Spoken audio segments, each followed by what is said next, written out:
아마 며칠 전에 이제 법정에서 운동 부린 보이스피싱범 최후라는 기사가 떴었는데,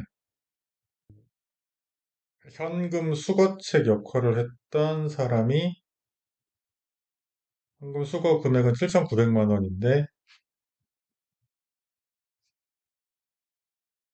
1년 8개월에 실형을 선고받고 법정 구속이 되니까 이제 법정에서 판사님한테 막말을 하면서 난동을 피웠다 하는 기사예요. 그냥 보면은 얘는 근데 그 왜 그랬는지 이유는 당연히 안 써 있는데, 그 속내는 어, 저도 이제 최근에 그 보이스피싱 현금 수거책 사건을 하고 있어가지고 저는 이 기사를 보고 왜 그랬는지 짐작은 가더라고요. 이 행동은 당연히 잘못된 행동이지만 왜 그랬겠구나. 혹시 그런 상황이었다면 이랬을 수도 있겠다. 뭐 이 정도 생각을 했어요. 보이스피싱이 현금 수거책이 하는 일이 뭐냐면은 이제 보이스피싱은 이제 점조직으로 운영돼서 뭐 총책, 최종 책임자가 있고 관리책, 모집책, 뭐 현금 수거책 이렇게 있고, 현금 수거책은 제일 이제 피라미드 조직의 말단인 것이고, 이 각각 팀 사이에는 서로 큰 그림을 몰라요. 서로 무슨 일을 하는지를 모르게 운영이 되는 것 같아요.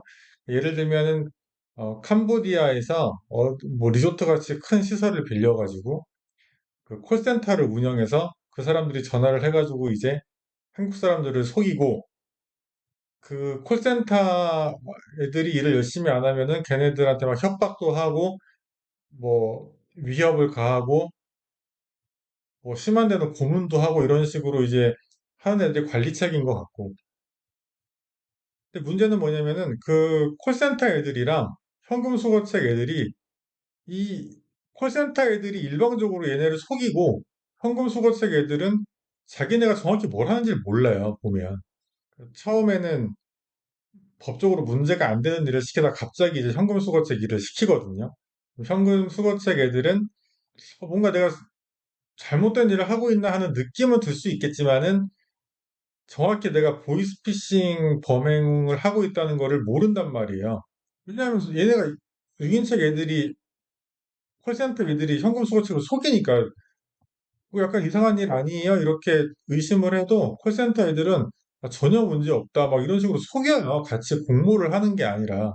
그런 포인트가 있기 때문에 원심은, 그러니까 2심 항소심은 이 현금 수거책을 무죄로 판단을 합니다. 이유는 보이스피싱 범죄에 가담하는 줄 알았다면 안 했을 거라는 거고, 어, 현금 수거 업무가 약간 좀 이상한 것 같다는 느낌이 들었을 것 같긴 한데, 그것만으로 구체적으로 보이스피싱을 공모했다고 보기는 어렵다는 게 결론이거든요. 이제 이거는 법적으로만 생각을 한 것 같아요.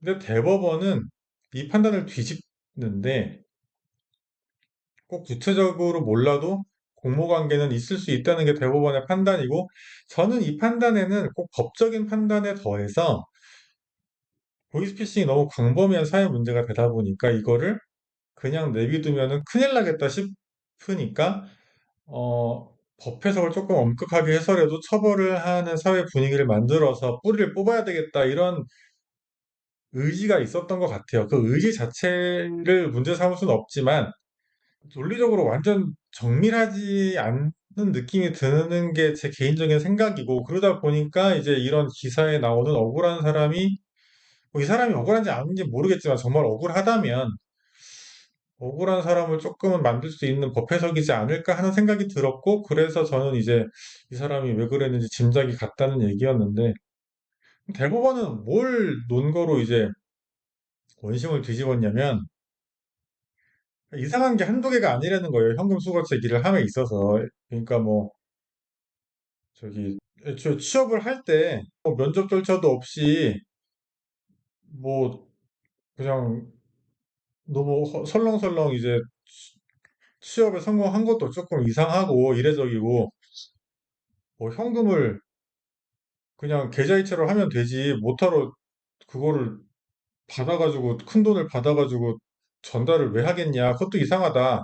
두 번째 이상한 거죠. 세 번째 이상한 거는 그 월급을 말일에 뭐 특정한 날에 계좌이체로 주면 되지. 왜 받은 현금 중에 또 얼마를 빼다가 그거를 월급처럼 주냐. 그것도 이상하다. 그래서 이상한 거가 한두 개가 아니고 이 이상한 거를 다 합치면 보이스피싱의 공모가 있다고 볼 수 있다. 이게 대법원의 결론인데, 이게 약간 이상한 게 뭐냐면, 이상할 수 있어요. 이상함을 느낄 것 같아요. 근데 그 이상한 거를 느낀다고 그게 구체적으로 보이스피싱에 대한 공모로 볼 수 있냐 이 말인 거예요. 제 문제 의식은. 그러니까 예를 들어서 어떤 사람이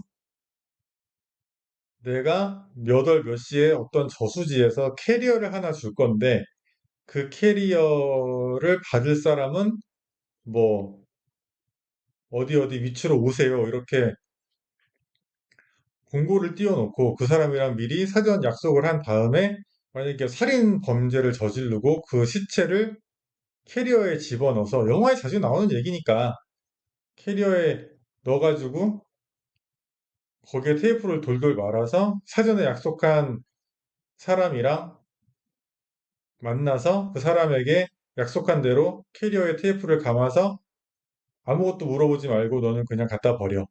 그러면 내가 500만 원을 줄게. 너 그냥 갖다 버리기만 하면 돼.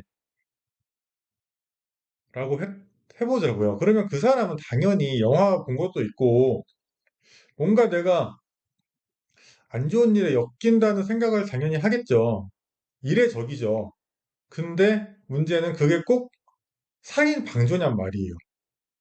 그러니까 예를 들면은 뭐 마약을 샀다가 걸릴 것 같으니까 그걸 버리는 걸 수도 있고, 뭐 금괴를 잠깐 숨겼다가 나중에 찾으려고 무겁게 해가지고 잠깐 숨겨놓는 걸 수도 있고, 범죄 종류는 여러 가지잖아요. 근데 꼭 그걸 살인에 대한 가담으로 볼 수 있냐 말이에요. 이런 문제의식을 이 대법원 판례가 해소시켜 줄 수 있느냐 묻는다면 저는 퀘스천 마크고, 그 현금을 뭐, 이 계좌이체 하면 되는데 굳이 그 몇천만 원씩 되는 거를 직접 받아서 전달하는 게 이상하죠. 뭔가 범죄에 연루된 것 같죠. 근데 그게 왜 꼭 보이스피싱이어야 되냐 이 말이에요. 이거에 대한 지적은 항소심도 하고 있거든요, 사실. 근데 대법원 여기에 대한 명쾌한 답을 주는지는 잘 모르겠어요. 공모 공동정범의 법리를 처음에 이제 적시하면서 법리를 시작을 하긴 하는데 사실 공모 공동정범이라는 거는 피라미드의 최상층을 처벌하려고 만든 법리지 피라미드의 제일 하층을 처벌하려고 만든 법리는 아니기 때문에 근데 뭐 제가 항상 하는 얘기지만은 대법원 얘기가 맞겠죠. 뭐 그 똑똑한 판사님들이 다 이것저것 생각하고 했겠지만은 억울한 사람이 생길 가능성도 완전히 배제하기는 어렵지 않을까. 저도 이제 보이스피싱 일을 하면서 그런 생각이고, 근데 다 필요 없고요. 결론은 남의 돈 현금으로 받아서 어디 전달하면 안 돼요. 그러면 보이스피싱으로 처벌되기 십상이거든요. 네, 남의 돈 절대로 받지도 말고, 어디 전달하지도 말고, 그런 일에 혹시나 개입이 된 것 같으면은 바로 보이스피싱 신고센터에 연락을 하세요. 남의 돈 절대 받으면은 굉장히 세게 처벌되거든요, 요즘에. 그러니까 제가 한 얘기 다 까먹으시고 남의 돈 받아서 전달하면은 범죄다. 그렇게 될 확률이 굉장히 높다. 이것만 아시면 됩니다.